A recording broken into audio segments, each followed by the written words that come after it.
Halo pemirsa, Simpo Dunia kembali hadir dengan sejumlah berita menarik dari mancanegara.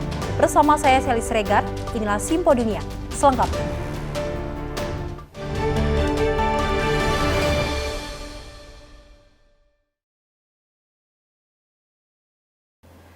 Kita awali berita pertama dengan drone bawah air membantu mempelajari dampak perubahan iklim pada terumbu karang di Australia. Drone otonom ini memakai navigasi kecerdasan buatan dan sonar untuk mempelajari kejadian pemutihan karang secara massal pada ekosistem terumbu karang terluas di dunia. Drone bawah air yang disebut Hydrus ini menggunakan kecerdasan buatan untuk mempelajari terumbu karang. Great Barrier Reef di Australia telah dilanda pemutihan karang besar-besaran yang dipicu oleh air laut yang lebih hangat. Dengan bantuan Hydrus, para ilmuwan kelautan berupaya melakukan survei yang lebih akurat dan teratur untuk lebih memahami dampak perubahan iklim.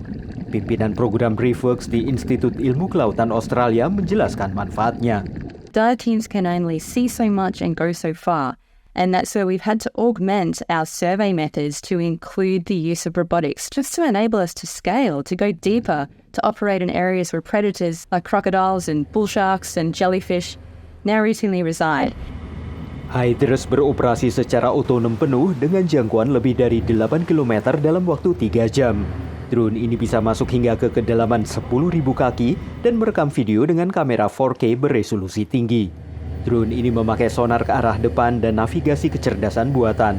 Menurut manajer produk bawah laut Advanced Navigation, teknologi mereka digunakan untuk membuat peta 3 dimensi terumbu karang. We're working on coral mapping with the Australian Institute of Marine Science, and what they're trying to do is map areas of coral to detect change within those areas, which they can then use to extrapolate and model the entire reef. One of the benefits of having a robotic system is that it goes back to that same location every single time, and it takes the same photo from the same orientation every single time, which is really, really difficult to achieve with a human diver. Great Barrier Reef telah mengalami 6 kali kejadian pemutihan lokal sejak tahun 1998. Karang yang memutih dapat pulih jika air mendingin, tapi jika suhu laut tetap tinggi untuk waktu yang lebih lama, karang akan mati.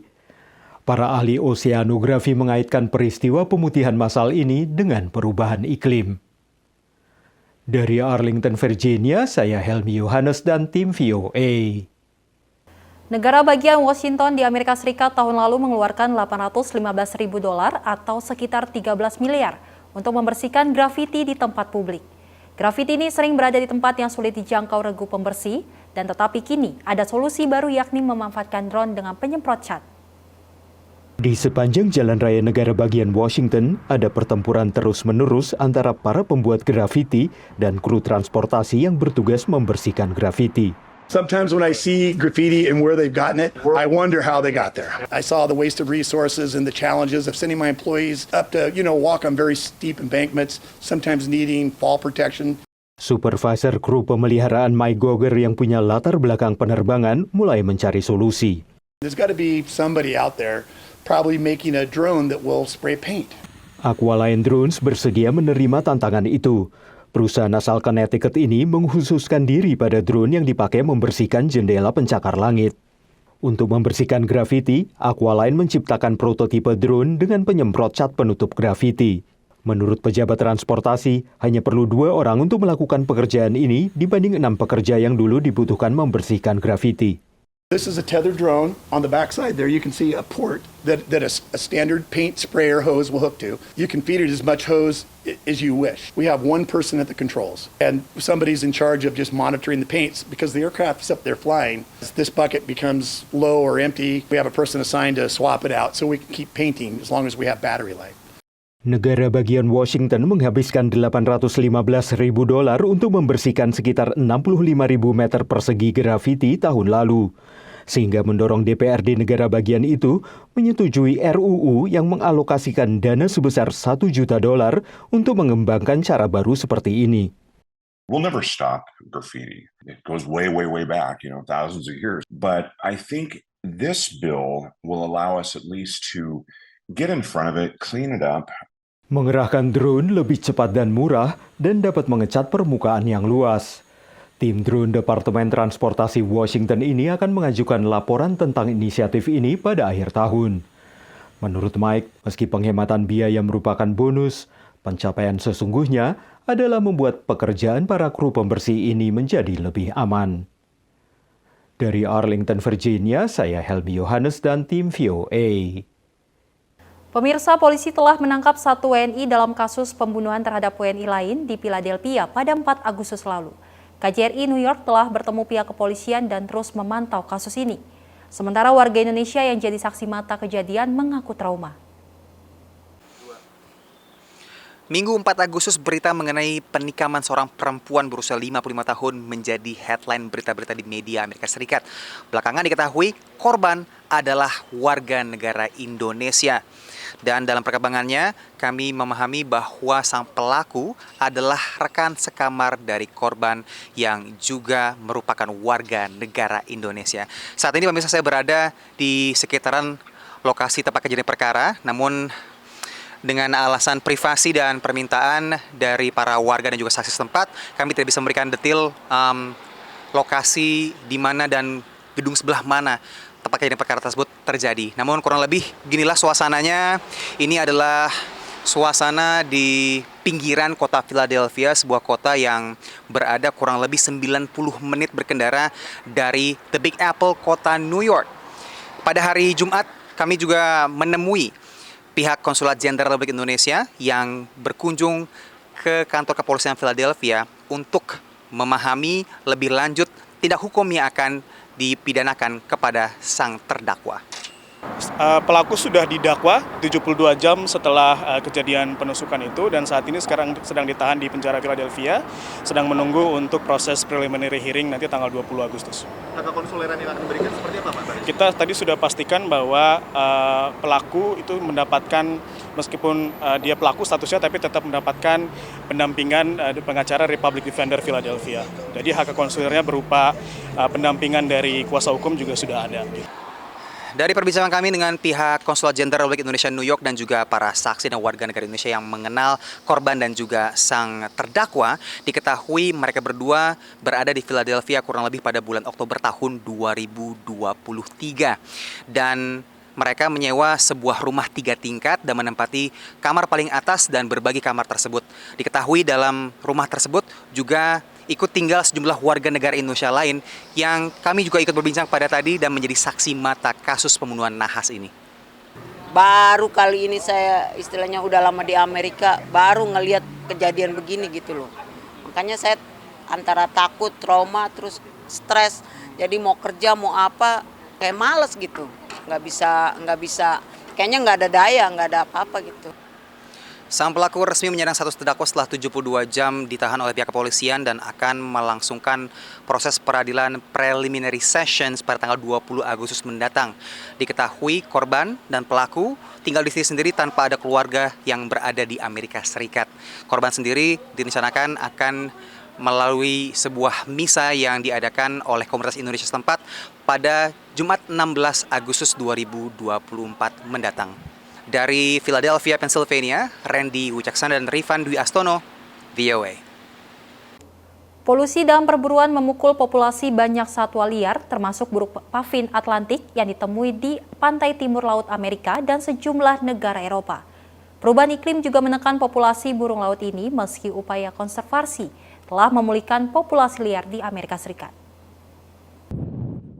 Negara bagian Maine di pantai timur laut Amerika Serikat menjadi salah satu habitat bagi burung pavin Atlantik. Sering disebut badut laut, betet laut, atau beo laut, burung pavin adalah burung yang tinggal di 3 dunia. Bisa terbang, bisa menyelam mencari ikan, dan bertelur di lubang di bawah tanah. The weather has been a little bit of a challenge, very rainy, cold, wet. But puffins nesting underground aren't as vulnerable or susceptible to problems that way. Pavin Atlantik sempat hampir punah di Maine akibat perburuan dan kehilangan ikan yang dimangsanya. Jumlahnya bahkan sempat turun tajam pada awal abad ke-20. Ke hanya sekitar 70 pasang di sebuah pulau kecil di lepas pantai Maine. Organisasi pelestarian burung The National Audubon Society lalu mengencarkan berbagai langkah konservasi, termasuk introduksi pavin dari Kanada yang masih spesies yang sama. And that work was successful, took a long time to achieve success, but through perseverance and hard work, puffins were restored to 2 colonies here in Maine and have colonized others since then. So it's been amazing, an amazing success story. Populasi puffin di Maine sempat terpukul pada 2021 saat hanya seperempat burung laut ini akhirnya berkembang biak. Seabirds are long-lived, so that's the good news. If they fail 1 year, 2 years, 3 years, a lot of them live 25, 30, 40, 50. That means you can have a number of years that you can fail. And if you're alive the next year, you can try again. The real problem, though, is now we're getting a lot of failures in a row. Sejak 2021, pertumbuhan populasi puffin relatif stabil. Even though climate change is really impacting their ability to raise chicks, that hasn't had any ramifications for the size of the adult population yet. Dampak perubahan iklim inilah yang terus dipantau. When we have warming conditions that are over a long period of time, that's several years of low forage prey base for seabirds. When we have conditions where there's a break in that, such as, for example, if the conditions are cooler, wetter over the summer, then the prey base for those seabirds is likely to be sort of higher fat content, higher quality, and we would expect a better survival rate for those birds in the next year. Dari hanya puluhan puffin yang terpusat di satu pulau saja pada awal abad ke-20, saat ini ada sekitar 3.000 puffin tersebar di berbagai koloni di sejumlah pulau di lepas pantai Maine. Dari Portland, Maine, saya Nova Purwadi dan tim VOA. Terima kasih pemirsa masih bersama kami dalam Simpo Dunia dengan menyajikan menu yang bervariasi dan unik seperti cotton candy burrito dan gulali berisi es krim.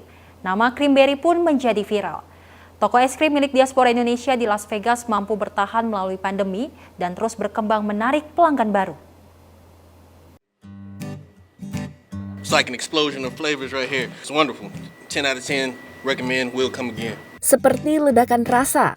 Demikian enaknya es krim di Creamberry yang digambarkan Jeremy Hawkins yang baru pertama kali mencicipi toko es krim milik diaspora Indonesia di Las Vegas, Nevada. Karena kan memang suami saya demen sama dessert ya, demen sama manis. Terus habis itu saya mikir ya kenapa kita nggak buka aja satu toko yang khusus untuk dessert, tapi yang pengunjungnya tuh nggak hanya datang untuk khusus satu produk, tapi bisa berbagai produk. Creamberry yang dirintis Rosalina C sejak 2016 memang menawarkan menu yang bervariasi, mulai dari es krim, toast atau roti panggang, waffle, hingga minuman khas berbagai negara termasuk es campur dari Indonesia.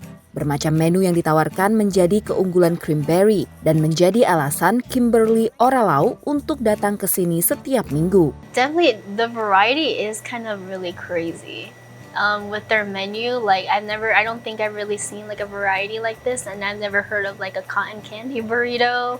Yeah, and then also I can't really find any world ice cream places besides here, so that's why I just go here. Candy cotton burrito atau gulali dengan es krim di dalamnya adalah kreasi gerai ini yang disukai pelanggan setelah menjadi viral karena diliput oleh media setempat. Makanya dari situ kita langsung bisa bikin viral gitu gara-gara kita punya ide untuk bikin namanya cotton candy burrito. Agar pelanggan tidak bosan, Rosa juga selalu mengganti menu setiap bulan serta menyesuaikan dengan musim, namun dengan tetap mempertahankan cita rasa. Contoh kalau kayak musim dingin begini, saya harus kayak create hot chocolate, tapi hot chocolate-nya itu mesti macam-macam gitu. Jadi kalau misalnya cuma satu macam doang, nanti orang bosan juga gitu. Terus kalau misalnya lagi summer, panas-panas, saya mesti kreasi yang lain lagi. Dengan strategi tersebut, Creamberry tak hanya mempertahankan pelanggan, tapi juga berhasil mendatangkan pengunjung baru seperti Hannah Lemon yang baru pertama mencoba es krim di sini. I really recommend this place, especially if you're indecisive and you don't know what you want specifically. They have a lot of options, so I think this is a perfect spot. Tapi ya kebetulan ya saya punya dessert kan yang cukup unik. Jadi bikin orang tuh kayak pengen coba sih. Jadi ya kebetulan turis-turis juga pada suka datang dari strip untuk kesini hanya untuk coba. Dengan modal awal sekitar $300.000 atau 4,8 miliar rupiah, kini setiap tahunnya Rosa dapat meraup keuntungan antara $40 hingga $60.000. Walau telah berkembang dan memiliki 12 karyawan, namun Rosa tetap turun tangan dalam menjalankan bisnisnya ini. Harus siap mental ya, harus siap mental juga kitanya juga yang sebagai ownernya harus berani kerja gitu. Jadi berbeda sekali ya kalau bisnis di Indonesia kan semua kita mengharapkan pegawai kita ya, tapi kalau ini kita mesti turun tangan 100%. Dari Las Vegas, Nevada, tim VOA. Tak hanya itu, pemirsa, pasangan Citra dan Irwan berpengalaman membuka kedai kopi di Jakarta. Saat pindah ke Amerika Serikat, keduanya melihat peluang pasar restoran makanan poke tradisional Hawaii. Maka lahirlah Iza Poke dan Coffee yang menyajikan es kopi alpukat khas Indonesia. Kalau di Indonesia, alpukat ini lebih ke sesuatu yang something sweet dessert gitu ya. Terus mereka jajalin dan ternyata mereka suka sih. Ini jadi salah satu frappe favorit di sini. Choco avocado alias jus alpukat khas Indonesia ternyata jadi salah satu favorit para pelanggan Iza Poke dan Coffee, kafe milik pasangan diaspora Indonesia Irwan Arilaha dan Citra Sari. Tapi memang untuk pertama kali kelihatannya agak aneh bagi customer ya.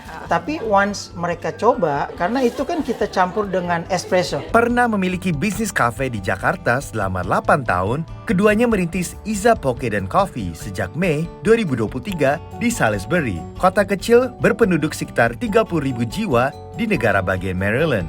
Banyak orang tanya, why Salisbury? Aku cuma bilang, why not? Gitu kan. Karena aku berpikir, this is not red ocean. Dimana sebenarnya aku bisa berkembang baik. Nggak terlalu banyak kompetisi dan segala macam. Dimana aku bisa stand out. Yang crowd-nya nggak terlalu banyak, but I can still be bold gitu ya. Tadinya memang kepikiran cuman bikin kopi. Karena kita ada coffee shop di sana. Kita bikin kopi dan kita lihat, wah ini tempat gede juga ya, nggak mungkin kita bikin kopi aja. Dan kita punya ide bikin poke. Poke ini pun karena kita tidak punya dapur. Karena biaya membangun dapur yang tak murah, serta besarnya peluang pasar bagi restoran poke, mereka pun memutuskan untuk memperkenalkan makanan tradisional Hawaii berbahan utama ikan seperti salmon dan tuna di Salisbury. Dan surprisingly ternyata animonya tuh bagus banget gitu, dan orang tuh seneng banget dengan poke ini. Membuka bisnis di Amerika, apalagi di kota kecil seperti Salisbury, diakui Citra dibutuhkan niat yang kuat dan keberanian. Karena modal banyak pun kalau kita nggak punya gut gitu ya, nggak punya willing untuk ini, susah juga. Di sini challenge-nya adalah kita harus mandiri. Kita harus tahu, kita nggak bisa tergantung sama orang. Tapi ada satu plusnya lagi di sini itu supportnya luar biasa. Awalnya membidik target pasar pelajar dan mahasiswa, kini pelanggan Iza Poke dan Coffee juga mencakup warga setempat. Judy Marian yang hampir setiap hari datang untuk menikmati poke favoritnya, shrimp poke bowl, dan secangkir kopi latte, menyukai suasana kafe ini. I love the atmosphere here. It's very nice. The owners are wonderful. It's the best. Starbucks has nothing. Kerja keras pasangan ini tidak sia-sia. Iza Poke dan Coffee berhasil mendapat nominasi New Best Restaurant dari sebuah majalah lokal. Kalau orang ngomong Iza, itu yang come up adalah kopi enak sama tempat nyaman. Kedepannya, Citra dan Irwan ingin lebih memperkenalkan kopi Indonesia ke warga Amerika di kota ini dan sekitarnya. Dari Salisbury, Maryland, tim VOA. Semoga Tuhan. Pemirsa, umat Indonesia pemeluk agama Buddha di Queens, New York, baru-baru ini meresmikan stupa patung Buddha berbentuk relief stupa Candi Borobudur. Stupa ini dibawa dari kota Magelang, Jawa Tengah.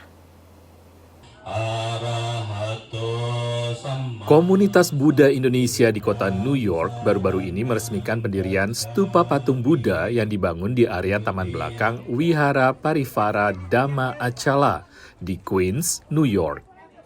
Batu pahatan patung dibuat oleh pemahat Indonesia dan didatangkan langsung dari area Candi Borobudur, Jawa Tengah. Stupa ini kita datangkan dari Jawa Tengah, Magelang, yang itu dibuatkan oleh bentuk dari stupa di Candi Borobudur di Magelang, Yogyakarta. Kami mendatangkan beberapa patung Buddha, beberapa stupa, dan juga beberapa harta-harta Buddha yang lainnya. Dan kita membagi Wihara Pariwara dapat 1 stupa yang besar dan beberapa stupa kecil.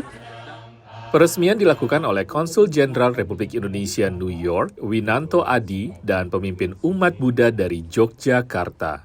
Tadi kita baru saja merayakan Hari Raya Waisak bersama diaspora Buddhis Indonesia di New York, yang sekaligus juga ditandai dengan peresmian stupa yang dibawa dari Jawa Tengah, dari Batu di sekitar Candi Borobudur, dan stupa ini seperti yang disampaikan Bante Santocita tadi adalah stupa Indonesia. Mudah-mudahan kedepannya memiliki wihara yang lebih besar, ada stupa yang juga menjadi lebih baik untuk dijadikan sebagai inspirasi bagi umat Buddha di sini untuk mempraktikkan agama Buddha, ajaran Buddha dengan lebih baik. Sekitar 100 umat Buddha Indonesia dari New York, New Jersey, dan Massachusetts hadir menyambut stupa Buddha dan berdoa bagi keselamatan umat dan perdamaian dunia. Naratama Ian Umar dan Yoga Laksana, VOA, New York. Informasi tadi pemirsa sebagai penutup jumpa kita kali ini. Tetap saksikan Simpo Dunia hanya di Simpo TV. Saya Selis Regar dan kru yang bertugas pamit undur diri. Terima kasih, sampai jumpa.